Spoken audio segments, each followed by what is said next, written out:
Bugün burada Bakıda olmaktan çox məmnunam. Təbii ki, bir daha Cənab Prezident Əliyevə və bütün hökumətə bizə göstərilmiş çox səmimi qəbula, həmçinin bugün ərzində apardığımız çox məhsuldar diyaloqa görə təşəkkürümü bildirmək istəyirəm. Bugün ölkələrimiz arasında münasibətlərə gəldikdə bu siyasi baxımdan mənim üçün əhəmiyyətlidir. Çünki İtaliyanın baş nazirinin Azərbaycana rəsmi səfərindən 13 il ötür. Düşünürəm ki, yaranmış bu qədər uzun müddətli boşluğu doldurmalıyıq.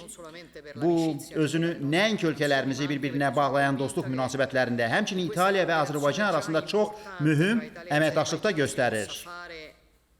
Bununla belə, əlaqələrdə keyfiyyətcə böyük sıçrayış olub. Beləliklə, təbii ki, apardığımız çox geniş söhbətə görə təşəkkür edirəm. Söhbətimiz əsnasında daimi siyasi əlaqələndirmə yolu ilə əməkdaşlığımızı transformasiya etmək üzərində razılığa gəldik. Buradan gələcəyə aid prioritetləri birgə təyin edəcəyik. Düşünürəm ki, indi yaşadığımız mürəkkəb beynəlxalq müstəvidə bu çox əhəmiyyətli seçimdir.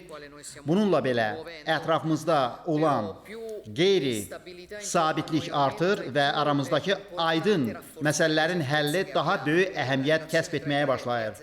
Həmin aydın olan məsələlərdən biri təbii ki, İtaliya və Azərbaycan arasındakı münasibətlərdir.